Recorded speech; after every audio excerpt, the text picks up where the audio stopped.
And now for your listening pleasure, here's Pulizzi and Rose, covering the week of media, marketing, and digital content news. This Old Marketing.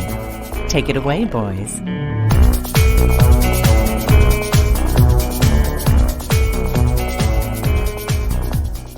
Well, hello, my friends. This is Robert Rose, and welcome to episode number 377 of This Old Marketing for Friday, May 27th, 2023. And, well, with me as always, my pal, my colleague, and a guy who certainly has more love for Disney than Ron DeSantis, Mr. Joe Pulizzi. Get in here, Joe. Ta-da! Here. Did you watch the DeSantis Twitter thing? I don't know that it was as much watch as it was listen, because it was on Twitter Spaces. But yes, I did. Watch it. I did. You could do the thing. I didn't know anything about it. I thought maybe you could actually watch it. Can't you do live video on Twitter yet? Isn't that because it was not that what Tucker Carlson's gonna do? Yes, it is indeed, and we'll get to that in a bit Yeah. about what's going on there. But it was audio, and it was problematic from the beginning. It was a train wreck, as it were, of technology, just awfulness. I heard it was wasn't it like 20 minutes of they couldn't get anything working, and then Trump just trolled the whole thing. Yeah, exactly. And so did Biden, right? So Biden sent out a link saying this link works to his donation page. It was everything you want in a live show that didn't, just wouldn't go right. And at some point, Musk goes, he's like, like Beavis and Butthead going, there's just too many people in here. It's just the worst. That's terrible. Okay, so not a political question, but Uh-oh. Do you think DeSantis has any kind of a chance? I mean, it is a political question. Not. Yeah, I do not. Well, it's this more is of a non-starter. non-starter. It is. Yeah.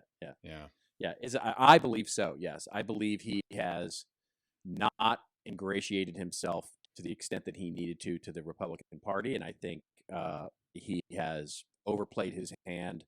As I was making my cute little joke about Disney with you, but I think Disney's a very powerful corporation, and it's also going to have shockwaves across all of business. So I think he struggles to find really big institutional support, business support. And I think he struggles to find sort of mainstream support. I think he's overplayed his hand on the whole woke, campaign that he's gone. I just think he's way overplayed his hand here. And from what I understand, and this is all conjecture on my part, from what I understand, he is not a well-liked person, a little bit like Ted Cruz, right? There's that famous quote from, I can't remember, blanking on his name, where he said, I like Ted Cruz, and I don't like Ted Cruz, and I like Ted Cruz more than most people like Ted Cruz, right? So it's the same kind of thing. That's a great compliment. I want that on my tombstone. Something to that nature. Anyways, so we'll talk about a little bit of this. I wanted to update you. Sure. My youngest and I were able to go to VCon last week. Yeah. Yes, that's right. So for those of you not familiar, this is Gary Vaynerchuk's NFT super conference, if you will. It was in Indianapolis. Super conference. Oh my God. Well, because it just couldn't be a normal conference. It can't be a normal conference. Right. Now, exactly. Crush it conference. It was my first year. So it's the second year. It was my first year. So I didn't know that it was that much smaller. But apparently I learned that the year before in Minneapolis, it was about 7,000. And this year is about 3,500. Okay. Yeah. So that's, it's interesting. Well, very much like most conferences. Yeah. Well, I think that the other thing is whether you believe you're in crypto winter or not, it had an effect. There's a lot of people who were very bullish on what was going on in that area. And it's what's interesting is there were a lot of Web3 breakout sessions, but none in the keynotes. Like everything in the keynote is motivational, entrepreneur. Jesse Itzler, I don't know if you know Jesse Itzler, one of the owners of the Atlanta Hawks, motivational guy. One of the best keynotes I've ever seen. Yep. 5 things you'd put on your napkin. Okay. was this presentation, and sort of blew us away. It was incredible. The night before, we saw Busta Rhymes, and first Nice. of all, you don't realize how many Busta Rhymes songs you really know until you listen to Busta Rhymes. He did something amazing. So I'm not he sure I has know like any Busta Rhymes songs, but you know, you do go to a playlist and you will know. You're like, oh, I know that one. I know that one from Mariah Carey. Okay. Like, you know, Okay, so just to be clear, I do not have a Busta Rhymes playlist, but you continue. will after this one. So a couple things I have to do a shout out to Busta Rhymes. First of all, one of the best entertainers I've ever seen in person, and Wow. I've Okay. never seen anyone rap. He has such a unique style of rap. Incredible. I just think that if you are a connoisseur of any kind of music or hip hop, you should go and do that. But what I loved from the I think more entertainers should do this. Like, I've been to Billy Joel many times. I wish he would do this because he has such a catalog of music. Busta Sure. Rhymes played about a minute of every song he's ever done. So he would do the minute, Wow. and then he would Okay. do a transition, and then he would do something amazing with the video and on stage, and then he would go into the other one. I mean, so in an hour, we got to Wow. hear every one of the songs he's ever done in his life. And I'm like, huh, I was kind of digging that. Yeah. So anyways, I love the conference. We had a great time. Of course, there's some event thing. Like, I always go to an event. I'm like, oh, they should do that differently. They spend a ton on this event. I can't even imagine how much they spent on staffing and whatnot. But the Thursday was a whole field day. It was all outside. They had a pickleball court tournament. They had a human crane where you were blindfolded and they dropped you in Nice. to like a pit of balls, and you could pull out like exclusive merch and stuff like that. So that was interesting. And then Busta Rhymes. And then the next day, my youngest, Adam, and we basically went to as many of the keynotes as we had. But so what I wanted to tell you was the theme, more than anything else, besides following your passion, do what you love, love Sure. one another, stay connected. It's what you do for humanity. All those those are a theme throughout the whole thing. But the biggest thing for entrepreneurs was sense of urgency. Is almost everyone. It's like, okay, you're an entrepreneur. You got to make it happen now. You've got to do it. What's taking you so long? The guy that Baffert, the guy that does the bar rescue program for years. I can't think I've of seen his him on name. TikTok. Yeah. He was tremendous. He starts out with, okay, I'm going to tell you a story. And he told a 30-minute story, and it was tremendous. And his whole thing was, I can go ahead and change somebody's entire business and do it in a 48-hour period or something like that. He says, what's taking you so long? Like, you have to just make your decisions, go with your gut, stop waiting. Okay. And it was really, really powerful, at least, from my standpoint as an entrepreneur, from yours as an entrepreneur. Sometimes we hold our decisions and like, oh, it's not the right time or not the right resources or whatever. He's like, you just need to get off your butt and just yes or no, make the decision and go. He says, I go into somebody's business, look at it for 9 hours, totally do all the branding, the business model, the positioning, everything else. And by the end of the week, we've got it fixed. What's taking you so long? Right. I'm like, you're right. Okay. You're All right. Okay. But anyways, I'll probably, based on my feelings after this one, I probably would go back again. I probably would go back and check it out. Just from the content. The content was great, except for the fact that, oh my God, too many panels. Wait. Well, yeah. And it's not necessarily the event's fault, but this, you and I have been involved in a lot of events over the years. If you're going to do a panel, you have to have trained moderators that know what they're doing. Sure. Or well, not only do you have to have trained moderators, you have to have not trained per se, but certainly you have to help instruct the panelists. Yes. Because every panel suffers from the same thing, which is, I call it the Me Too syndrome. Oh, I agree with what was just said, but I'll add one thing that, sort of, and then it's like you're just repeating the thing that was just said, right? So there's no tension, which means there's no story. And with no tension, it just becomes this sort of hyper, yes and sort of thing. And it just doesn't go anywhere, and you don't create any sort of interest. It's just just talking heads that talk. I mean, there's a reason that panels work. I mean, we could argue about whether or not they're productive or not, but the way the panels are run on the news shows, where you've got talking heads shouting over each other and disagreeing and talking about things and blah blah blah blah, and the reason that that maintains interest is because there is a discussion actually happening, not just running down the sort of 2-minute stump speech. So I walked out of it. My son was just shaking his head. There was a couple we just walked out of because the one moderator started, first of all, had their phone in front of them and were reading all the bios. We're already late. Reading all the bios. And I said, we're going. He's like, what? We haven't seen. It's like, I already know how this panel's going to go. If the moderator started, exactly. We were in another one that we walked out of that there was one panelist that just took over and started asking their own questions. And the moderator just let them go. And this was the one because I knew some of these people on the one panel. This was a keynote panel, and it was basically the top CMOs. Linda Boff, our friend, CMO of General Electric, was on this panel. Okay. They had the CMO from JP Morgan.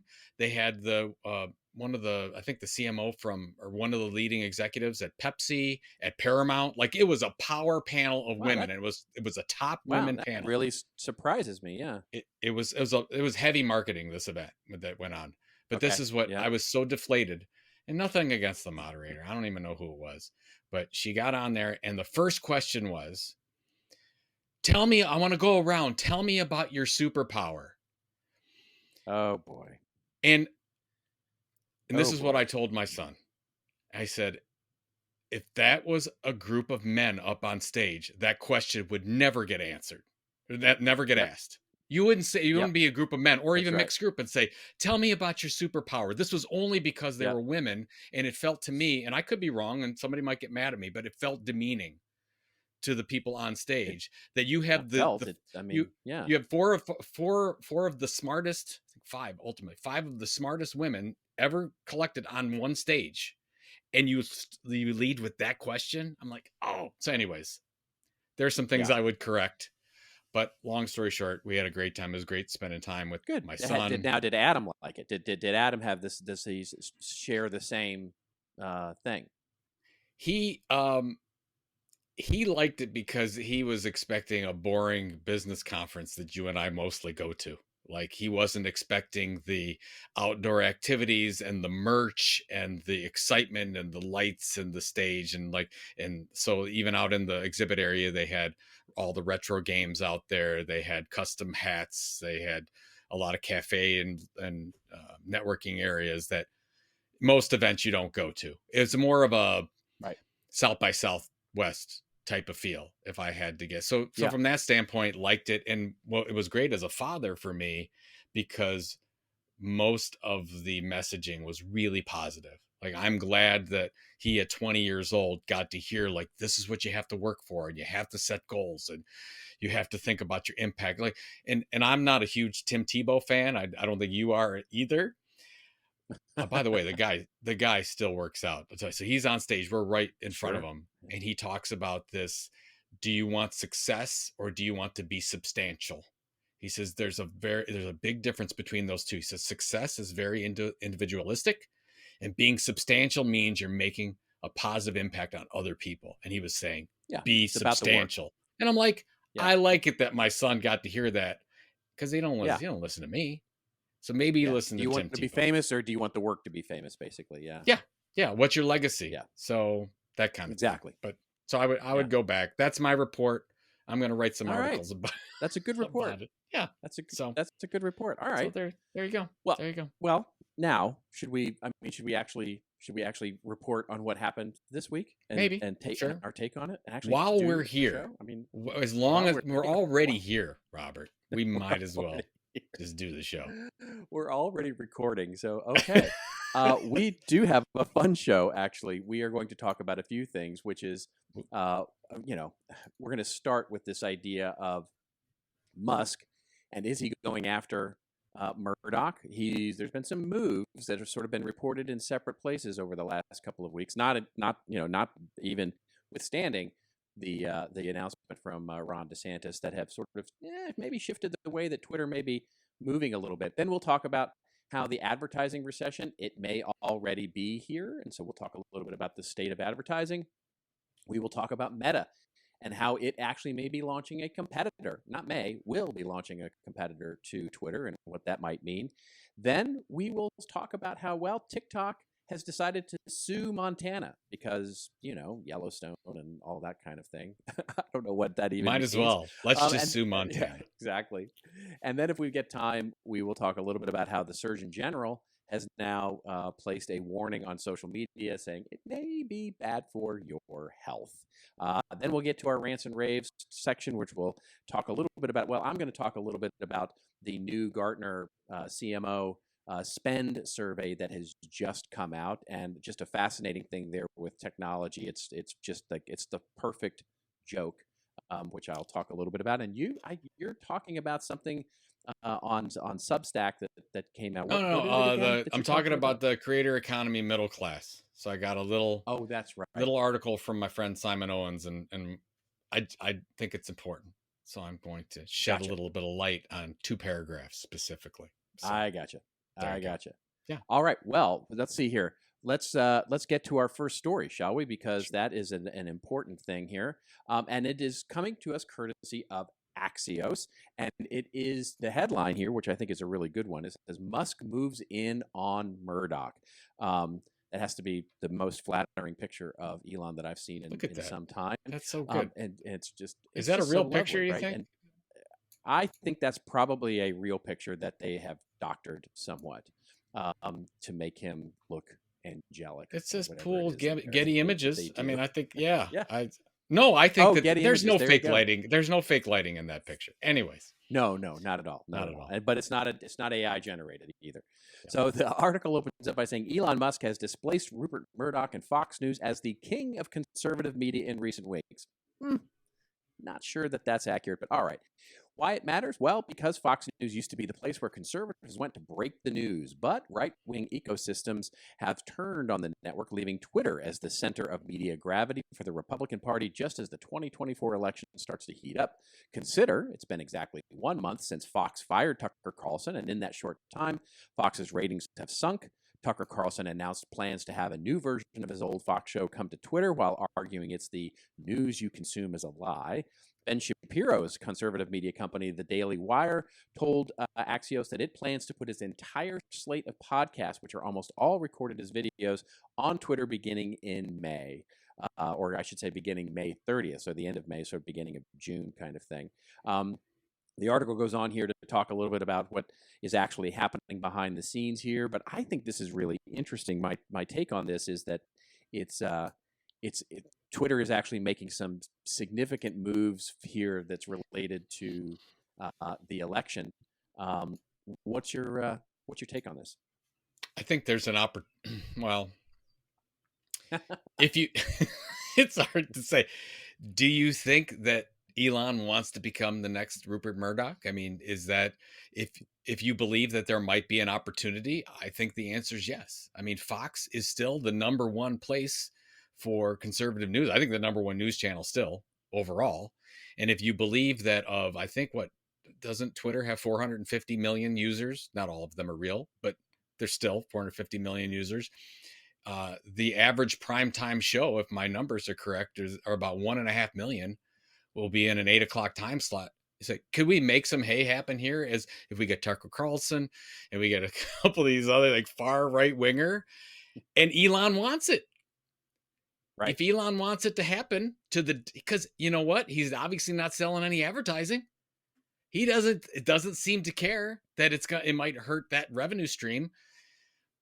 If we've been talking about for a while that there's a pay to play option, there's a subscription option on Twitter. I've heard, at least through a lot of the articles that I've read, that there's people that say, hey, I'm not on Twitter, but if I can't get Tucker Carlson or some other folks on Fox News, I'll go over and watch them on Twitter, and they probably would pay to do that. Yeah. So, yeah, I don't know. What do you think? I think this is I think this is not clearly, I should say, I think this has been one of the plans all along, I think, of Elon, which is to transform Twitter into a content platform of some kind. Yeah. And I think, we talked about on the show before, where we talked about the idea that he could, the moves he was making was really to become and sort of shape the audience, right? To be other than a place to talk about, and discuss and make more of the sort of broadcast idea, but to create more of a focused content platform that appealed to a niche audience. And it's clear the niche audience he's looking to attract, at least in the short term. One of the things that we talked about early on with the weaknesses of Truth Social and some of the other sort of more right-wing social media platforms was what you didn't have there was that tension, right? The tension of people shouting at each other, which of course is what creates engagement, which is what it creates, sort of the social media platform. And so what he's doing is he's taking well, I should say what he seems to be doing is taking a page out of that book and saying, if I can create a content platform, but the general audience is there, which will hate watch and, just look at how many people were trolling and were engaging with the DeSantis nomination. And here we go. This is Twitter becoming a place where you argue about politics. It only works in his favor, right? Because now the question becomes, can you sell advertising against that? I really, really struggle with that because I think there is a broader move in advertising to sort of move away from those kinds of topics and those kinds of adjacencies. So I think it's it's an interesting move, but I think ultimately it's a flawed one. I don't think that that's the long-term play. Twitter has already shown that they have trouble with their numbers from an advertising standpoint. Like, it's not, if you said, hey, what are the best social platforms for advertising? Facebook, TikTok, YouTube. I'm still not mentioning Twitter, and I won't, because it's not, and it never has been. So that, I think that's gone.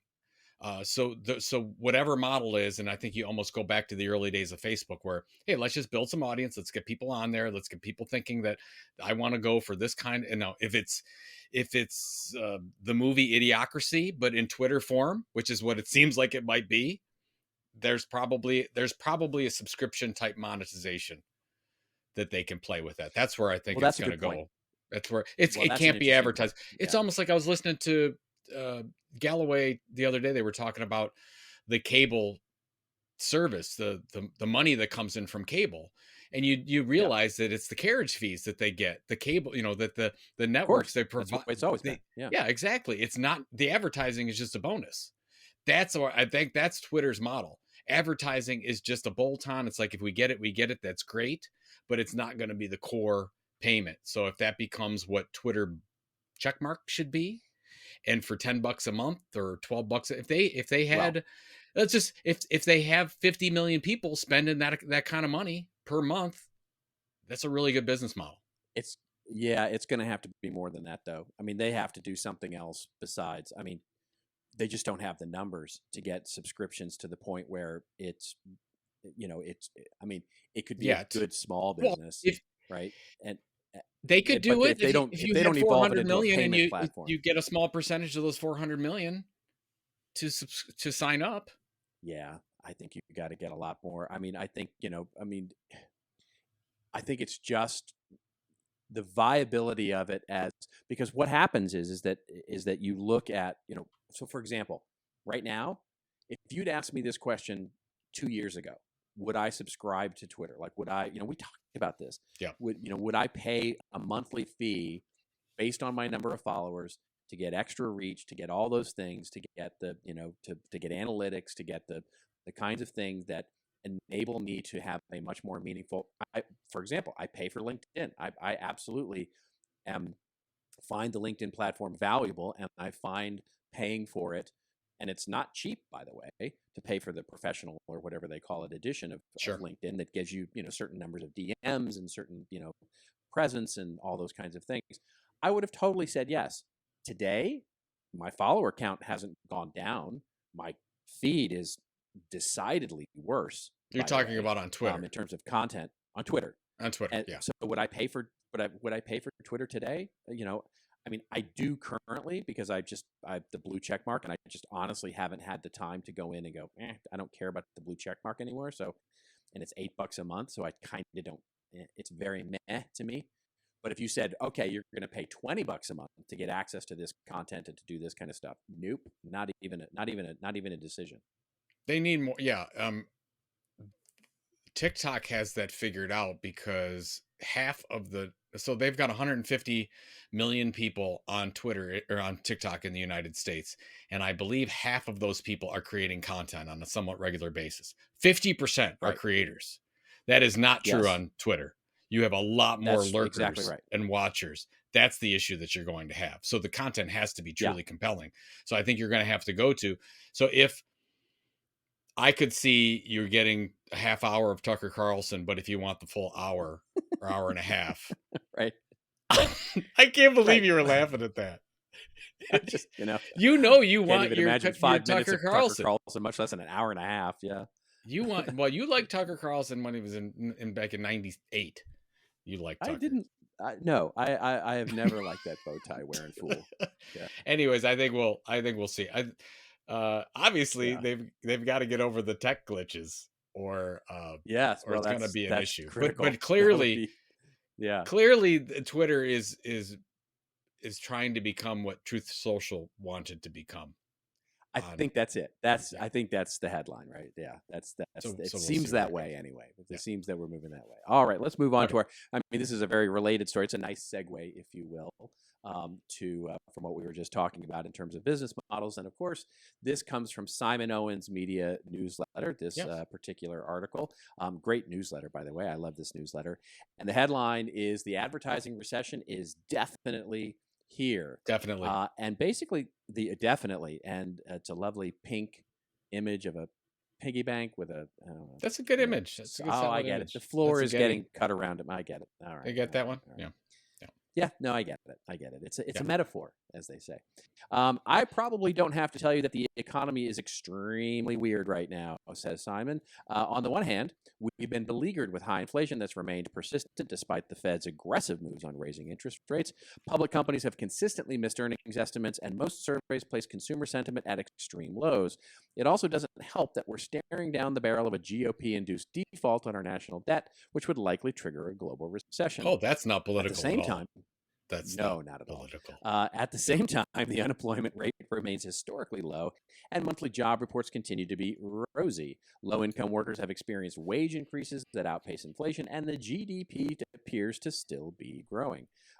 Actually, as we record this, I think the GDP revised numbers for first quarter are due to come out today, actually, so that would be interesting to check in on. Sure. Anyway, basically, he then accumulates a number, sort of a roundup post of anything of a number of overviews that have talked about how advertising is really suffering here, namely one from Digiday, where the quote is, "Publishers reported declines in digital ad revenue from about 9% to 30%, worse than the 3% to 27% drop in ad revenue year over year reported for the fourth quarter of 2022.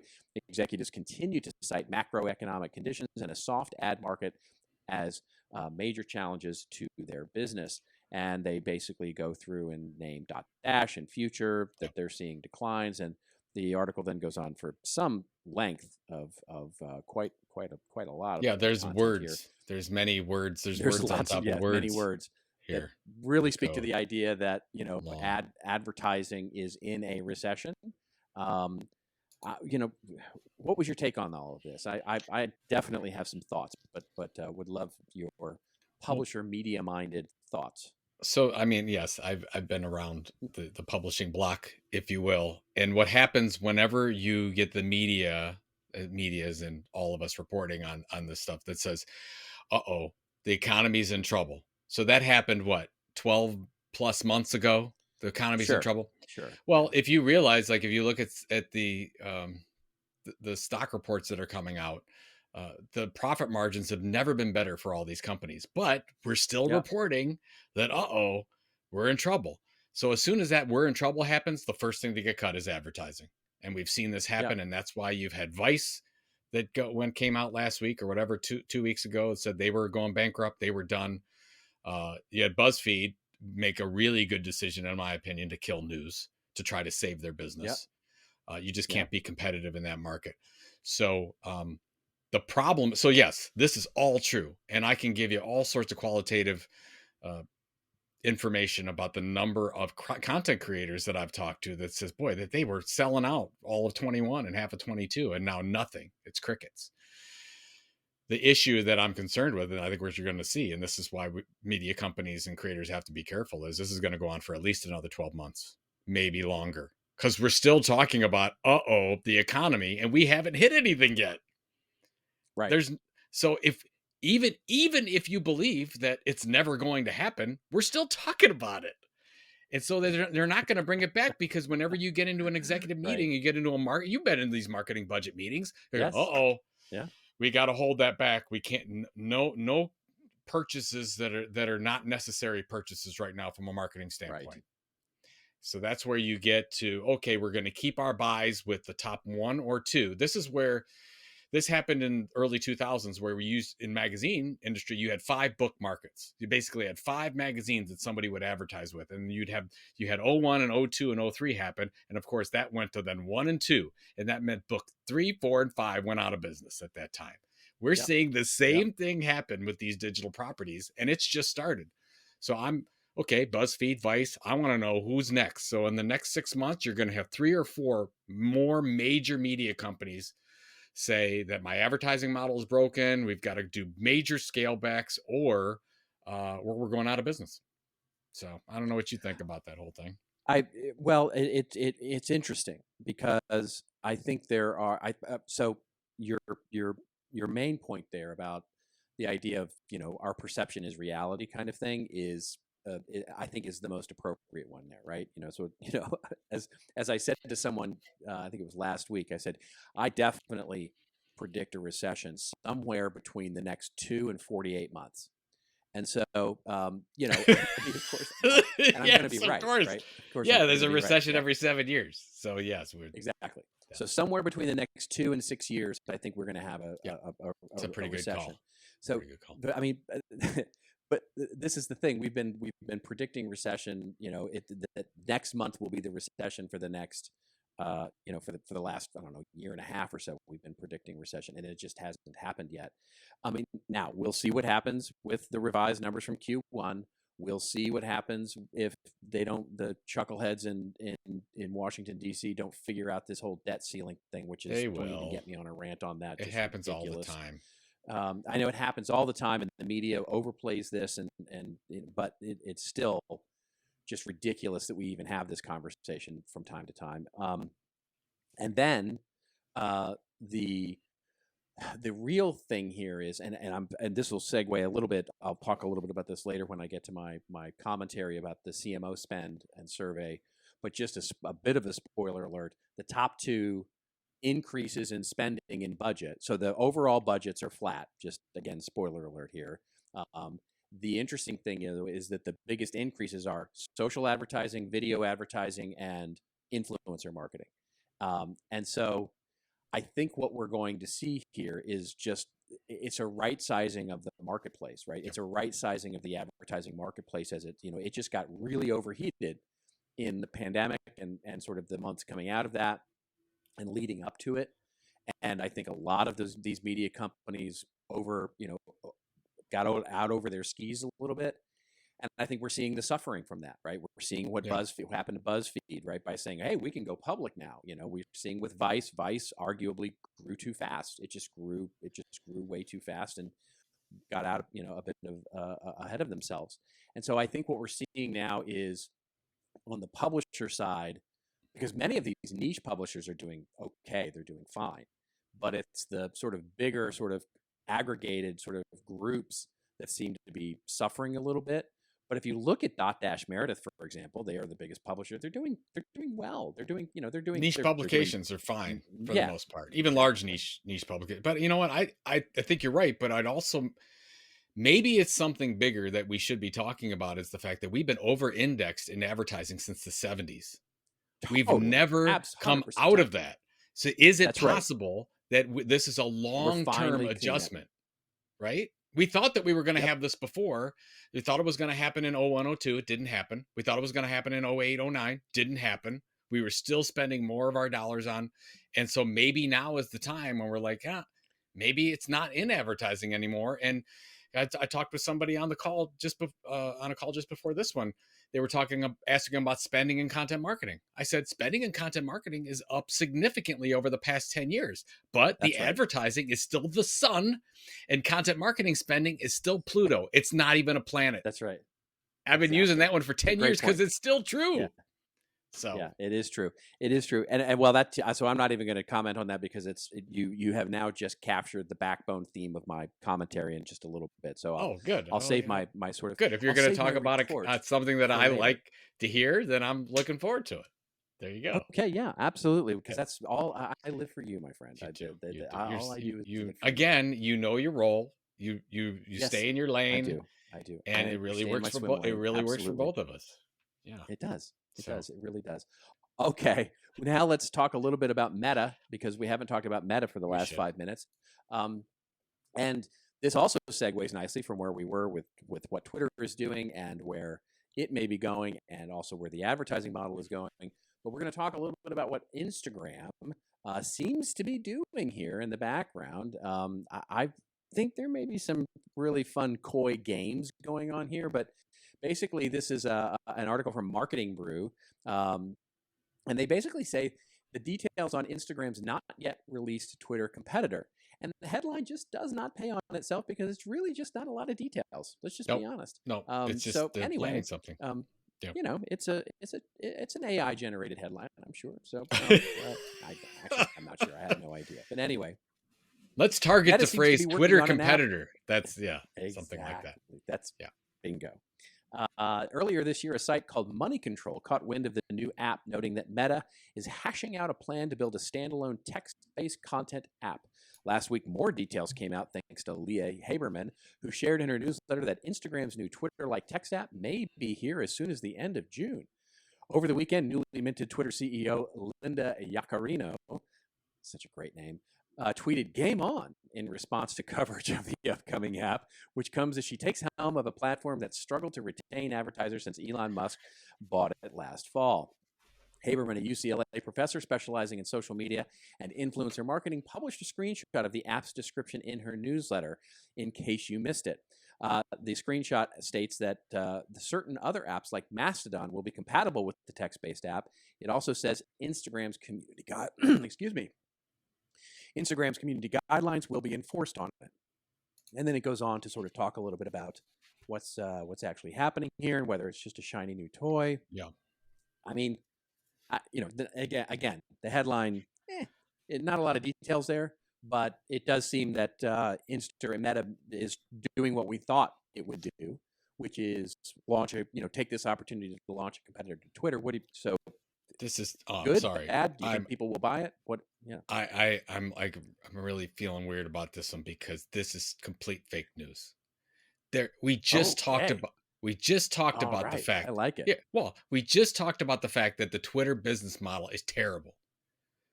So you're going to tell me that Meta, right, a reasonably intelligent company, right? Zuckerberg, whatever you feel about him, generally smart person. Instagram, pretty amazing tool. They've done fairly well. The best acquisition ever. Some people might say. You're going to say, okay, we're going to forget all that and the fact that our stock is up 300% in the last 9 months, and we're going to go down into the gutter and go pick up this Twitter business model because it looks interesting. I don't know where this article came from or how they did this. It's a total head fake. There's no way they're going to do that. What they should be focused on, and they are, is TikTok. I'm very concerned because our lobbying on the Hill is not working very well because they're still in business. Right. We've got to figure that out. Right? Yeah. This is silly. This is why I said Twitter competitor stuff is silly. Yeah. Nobody wants to be Twitter. I think I think you are exactly right. I think this is a total head fake. I think they've planted this story. I think this is, this is what I hope. I hope that this is Meta's marketing team doing something ingenious here, which is basically planting this story, getting this out, the rumors of this thing out here, which does nothing other than to provides some sort of threat to Twitter, which they're not threatened by Twitter. Nobody's threatened by Twitter, by the way. Nobody's threatened. And Nobody so wants to be them. the idea here is, I think you're exactly right. The likelihood, I mean, if they actually do launch this, it would be, here's the thing. Because I have seen Meta do such ham-fisted marketing and product launches before. Yeah. By the way, their original, to your point, they acquire great. They make great acquisitions. Yes. They launch new products awfully. Right? MetaQuest and so Quest aside, maybe. Yeah. But we'll see where that goes. Yeah. Yeah. So I think this is a total PR strategy move by Meta. And I think they're not launching anything at all. I think this is to get people to talk about Instagram and to get to people to think, ooh, Instagram's going to be this really cool new thing. I should continue to move over there because guess what? They're trying to get people to migrate off of TikTok to get onto Instagram. I think your lobbying comment is spot on. I think this is exactly a brilliant. And again, I say that with the caveat that it even feels weird saying that. A brilliant PR and comms move from Meta. I think you're spot on. No, I've reconsidered. I think Instagram is going to launch a Twitter competitor, and it's called Instaflop, and it's going to be very successful.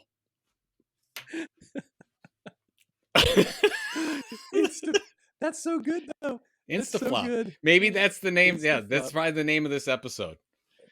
To your phone. God. You know what? To your phone funny? Soon. Coming to your phone. Instaflop. Oh my gosh! It'll take 5 seconds of your time and make no money at all. Instaflop. Oh my goodness gracious! Here's the funny thing is that if Meta's marketing team had a great sense of humor, that would actually be a fantastic. Oh, that would be good if they were. Yeah. Anyway, that's what if Donald Trump was running their marketing, that's probably what. That's what he would do. Exactly right. That's exactly. I can't believe that'd be good marketing. But anyways, so yeah. Anyway.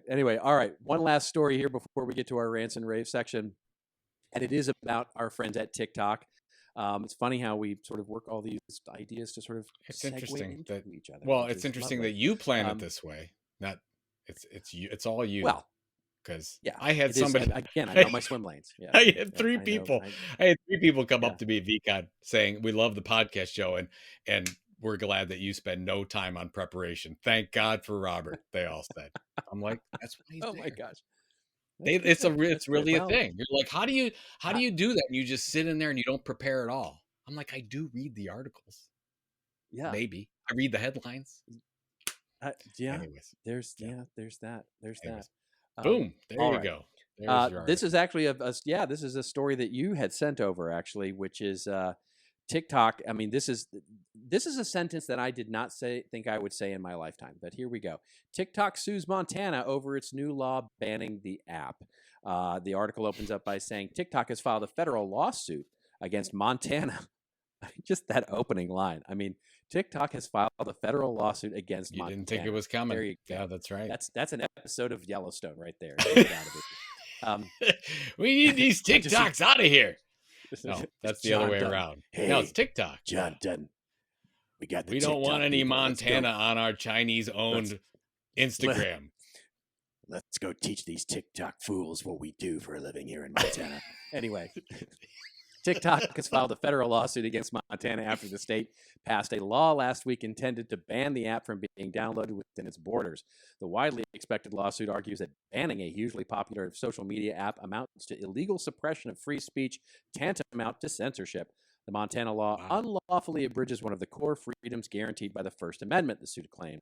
Lawyers for Chinese-owned TikTok also argue that the national security threat raised by officials in Montana is not something that state officials can attempt to regulate, since foreign affairs and national security matters are a federal issue. The suit seeks to have the Montana law, which has not gone into effect yet, overturned. Last week, TikTok creators filed the first challenge to the law, saying it violates free speech rights. I mean, this is just silliness on top of silliness, but do you have a particular take on this? Well, so Montana comes out with the ban. Well, we talked about the government bans in the UK and in the US, so that's all happened. Yeah. And TikTok whoever's running the ship over there is incredibly intelligent, because this is just part of the whole plan to make sure that it will not be banned. Right. And I was the first to say it a long time ago. I said, I think that TikTok will be banned. Over the past few weeks, they've been really, really good about working with Oracle and working on the data and the privacy, and they're saying all the right things. And that the thing on the hill that the TikTok did has really helped TikTok, because creators on the platform have really come together, including the ones in Montana, and said, you're trying to hurt my livelihood. So now the US is going to come at them with Montana in this case, but the other states is going to say, hey, we don't want this Chinese owned company and whatever the case is. But now you've got United States citizens saying, don't do this. We rely on TikTok for our livelihood. This is very, very difficult for the US to battle right now. So yep, absolutely, 100%. Yeah, the funny thing to me is, it's almost like let me pull this manual off the shelf of how to kill our PR effort. Let me look here. Chapter one. Ah, yes, shoot ourselves in the foot by basically blaming the users and having one of the states ban the platform. Right? I mean, it's like this is what Montana has successfully done by banning banning TikTok, sort of, carte blanche, as it were. Is to say, hey, we're trying to be out ahead of this. But for the federal government, who's trying to build up a case of both in the court of public opinion as well as the legal rights to do this, they've basically said, I got to imagine they're just going, oh my gosh, I can't even. You think they jumped the shark, is what you're saying? Montana jumped the shark with this one. They should have just held back and done it where you'd had a solidified effort if you were going to do that. Let the federal government take control. Yeah, we continue to be concerned. We've banned it for federal employees because we're concerned about the security issues of because now what it looks like is a culture war, right? Because now that they're banning it sort of full stop and sort of feeling like they're quote unquote out ahead of the rest of the country in doing this, well, now it becomes, to your point, a culture war where the users go, hey, wait a minute, nobody's asked us, right? Nobody asked us if we, and so now you're building this groundswell of user support, which really wasn't there. No, I didn't see it until they went on Capitol Hill. I didn't see it. And you know what it's become? It feels like a workers' rights issue. It really does. Like, I can envision people picketing and saying, don't take away my livelihood, U.S. government, Montana. I'm like, wow, the folks at TikTok are just brilliant with this. I never saw that coming, the switch in sentiment. Well, I don't know that they're as brilliant as the lawmakers here are stupid. I mean, it's just this is such a stupid and frivolous lawsuit. Not the TikTok suing Montana. They may actually win this. That's what's so weird. And if they actually win, I mean, if it actually delays to the point where TikTok wins this lawsuit, which they very well, it's never going to go anywhere. It's just another distraction, which is fine with TikTok just wants to keep this going. Yes, that's right. That's right. So it becomes sort of this. They're the best defense is a great offense, and that's where this ends up going. Let's put it out there. They are the most influential, might be the most influential platform in the United States, hands down. I can't think. Not Netflix. Not Disney Plus. Not Meta. I mean, it really does seem to be TikTok, and that's again. Yeah. Everyone's playing this off as a data issue. It's not the data that's the issue.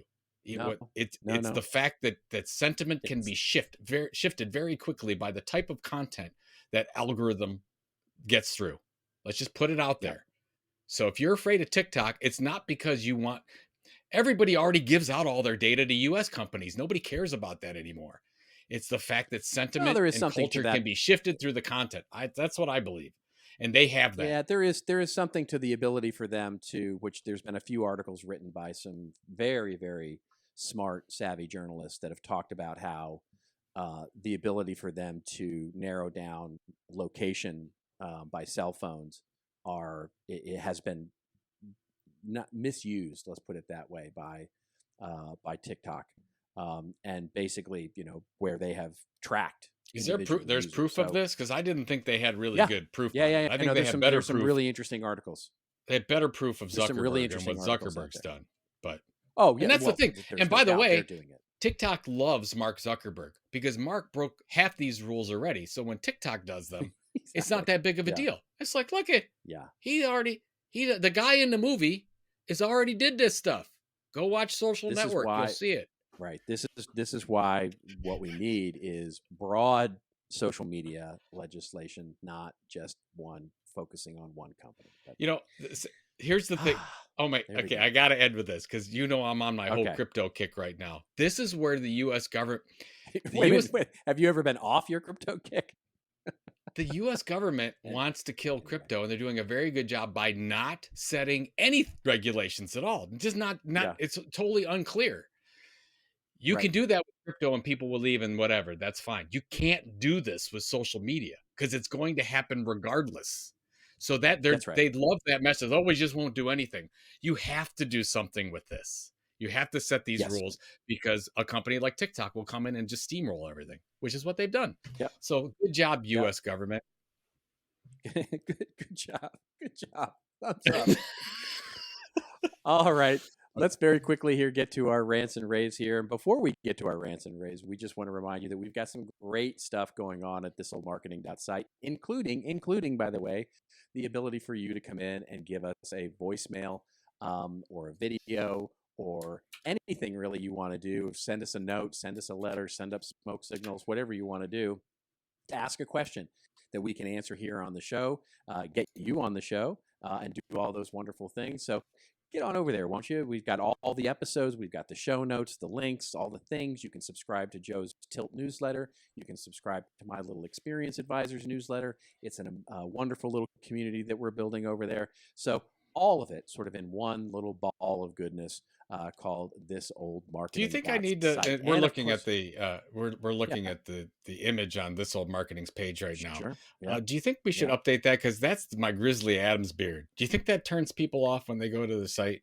That beard was. I think it's beautiful. Probably one of the few pictures that you and I have taken together that actually looks decent.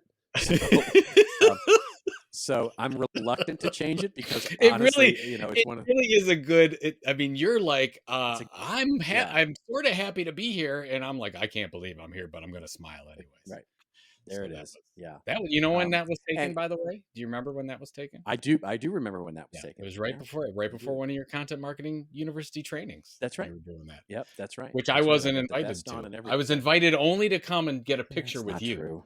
I wasn't invited to teach any of those classes. Oh, that's right. Yeah, that's exactly right. No, that's not I true. wasn't. That was one of the. I don't know. No. As soon as you were like, you were done with me. You were like, okay, thank God. Thank God, Pulizzi's out. So, Pulizzi you can also, by the way, catch us on YouTube now. We have a YouTube channel, which is wonderful. And of course, you can catch us on video and all those wonderful things. So, we're at This Old Marketing on YouTube. Marketing.site. This Old Marketing on YouTube. Nobody, believe it or not, nobody had that. Nobody had This Old Marketing on YouTube. We got it. But I'm not surprised. I'm definitely not surprised.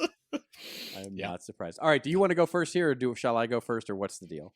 Oh, I'm happy to go first. Let me.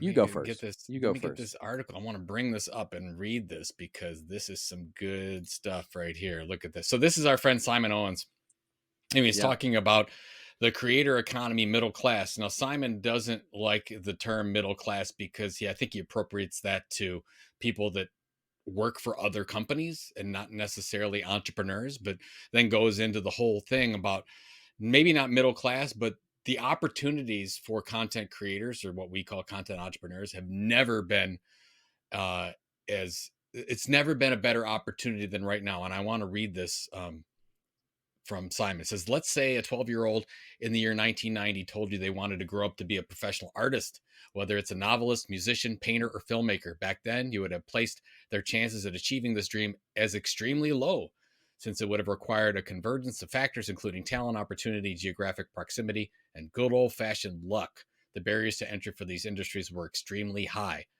Still true today for, by the way, like professional athletes, which that hasn't changed at all. But if a 12-year-old were to express the same dream today, I'd put their chances of achieving these goals much, much higher. He goes on and on. And I guess, Robert, I wanted to just talk about this because I still think a lot of people don't realize that. The more I listen to, it's funny. Did you listen to the most recent Prof G podcast? I have not yet. I can't remember the gentleman's name. He's the CNBC commentator. He wrote the book Too Big to Fail. Anyways, anyways, maybe you'll look it up while I'm talking about this. But they were talking about he was talking about his sense of the media and making it in media. And it's still very much big platforms, big media companies, big audiences. And I'm like, that's not media today. Media today is my kid making videos on a regular basis, building an audience, monetizing that audience. And that's what anybody can do today. And the opportunities have never been greater. And we need more educational opportunities for not the creators, but I think for the parents and the older generation of this country to know that this is a viable living, maybe one of the best livings on the planet. But I don't think it's out there enough to know. I think if you told, let's say a kid went to their grandparents and said, hey, I'm a YouTuber, they would think that that's just a hobby or, oh, good, I hope you get a secure job somewhere, and not like, wow, that is one of the greatest opportunities today. And it is. It is. It takes time. It takes perseverance. It takes focus. But it's absolutely there for the taking if anybody wants it. So I like what Simon's talking about here. I don't care if people use the middle class creator. I think that's an inside term. Well, I think we want to be. Go ahead. I was just going to say, by the way, it's Andrew Sorkin. Andrew Ross Sorkin. Thank you very much for doing that. Yes. Who wrote the book. You know what I mean? This is not a new concept, right? This is Kevin Kelly's, 1,000 fans. This is Kevin Kelly talking about the opportunity now to become, quote unquote, a little bit famous.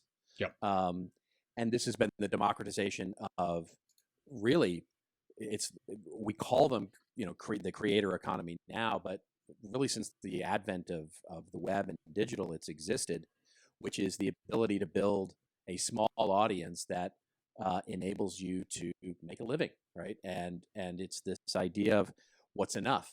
You don't need to be, when and it's fascinating if you look at the development of artists, right? So people forget that in the 70s, 60s, 70s, even into the early 80s, record companies would sign an artist or a band, and they recognized that signing this new artist or this new band, it was going to be years of development, of live shows, of a couple of albums before they could actually really gauge whether or not they had created a success or not. And so they would put marketing money behind them, and they were all risks, right? They were like little startup companies that they would put in and try and get them successful. Some won, some didn't, and et cetera, et cetera. But the development of artists was actually a thing, right? You would develop them and help market them, and very much like a little startup company.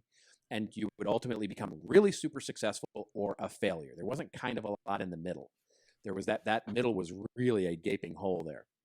But what the digital evolution did was, one, shortened that time, right? In other words, to become famous and super famous now, the record companies, they didn't have to have a lot of patience because, quite honestly, there was 14 other people in line behind them. Mm-hmm. And they could just move on. They could iterate much, much faster in terms of marketing. And they had to because the market was moving so much faster. And the second thing is that it created that sort of middle level, which is now you can be a Bo Burnham and, overnight success, right? Sure. And I know Bo Burnham wasn't, but he is now, arguably really famous, but for a while was just a little bit famous. Like he had a community and he had things and he was making money and all of those kinds of things. And there's that, I always forget how to pronounce his name, Mark Rebele, Reibellet, Reibellet, I think. Okay. He mixes, he's like a DJ and he mixes songs and sings, and he's a fantastic artist, but not really known in the mainstream. Anyway, so I think it's spot on. That's the idea today, is that you can be an entrepreneur. All my oldest is a big fan of music, and whether it's AJR, which I wasn't familiar with, or now is famous but wasn't for a long time, Lovejoy, they've been listening to it. It's like it's like a Red Hot Chili Peppers, Green Day mix, whatever. I'm like, they're just a little bit famous, really successful in their own niche, and it's more possible than ever before. So good stuff. What's very your quickly here? What do you got going on? Very quickly here, because as we run up on time here, I've noticed one of the things that we talked about before the show that the audience doesn't know is that my power is about to go out. So the power company has said, basically at the top of the hour, we're going to shut off the power. Well, there you go. Trying to get this in under the wire here. Basically, I want to talk a little bit about the idea of the new. What's gone on with the CMO spend from Gartner. It's a great report. Of course, it's available only to clients. But there's a couple of media outlets reporting on it, namely Marketing Dive here, which really gets to the idea. The two things I wanted to just bring up are, one, what we were talking about earlier in the show, which is this, what we've seen. The interesting thing is that the way the report announcement, I don't know if it's in the detailed report, I don't have access to it again, but the way that the report shows it is that marketing spend now is at 9.1%, right? So just a little over 9%. But the story there that they don't cover in the announcement is that's yet another decline. It's another decline of marketing spend since 2016. So the trend line has gone from 16% down to 9%.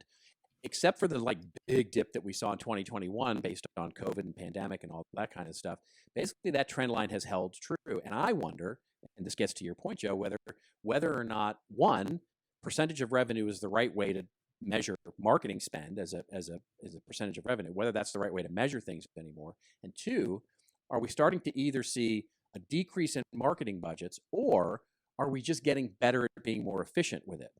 In other words, are we getting more marketing power for our buck by not using advertising, are we starting to see the cracks in the armor of advertising finally to say, we are actually getting more ROI out of influencers, et cetera, which are at the moment cheaper than advertising. And we're actually starting to see the inefficiency of advertising finally after 50 years and starting to pull back on those spends and realize we don't have to spend 16% of our total revenue to get the same kind of results. And I just think it's a really interesting question. The second piece that I'll bring up very quickly is the fascinating thing was the biggest thing that they complained about, the CMOs complained about, was that they couldn't get anything done. That's what the headline in the Marketing Dive is. They can't get anything done with the budgets they have. And one of the reasons they say is such a decrease in productivity because of technology. And so they say there's this huge pressure right now for marketing CMOs to basically decrease their investments in MarTech because we're not, their teams are being unproductive with it by trying to be more efficient with it. So we're spending so much time trying to be efficient with technology that we're actually unproductive in producing other things. But then here's the punchline: the biggest investment for the coming year, marketing technology. Sure, so of course, we're trying to acquire more technology to become more efficient. Right, more efficient with the technology that we already have. Well, this. Whenever there's a strategy, like a real strategy that is lacking, the first thing to go to is let's build up our marketing technology. Happens every time. Yeah. Oh, we get the new tech, the new marketing automation system, the new AI stuff. Everything's going to solve itself. So. Exactly. All right, what do you got? Fun. What do you got this week? Yeah, that was totally fun. Yeah, good show. Memorial Day weekend, families, we're getting together as a family. We're doing some things. Yeah. So basically, it's been, ever since Creator Economy Expo stopped, it's been gorgeous in Cleveland, 70 degrees and sunny. Nice. We haven't had one bad day. So and it continues on this weekend, be outside, enjoying ourselves. How about you? What do you got going on? Same thing. Yeah. Just getting a little relaxation. My wife's been away this week on a trip, so she comes back over the weekend. We'll have some nice barbecue time and all that kind of stuff. Nice. And work, all that kind of stuff. It's all been fun. So until next week. There you go. Good. Until next week. Well, we will see you next week. And before we see you next week, we will tell you, remember, it's your story to tell. Tell it well. See you next week on This Old Marketing.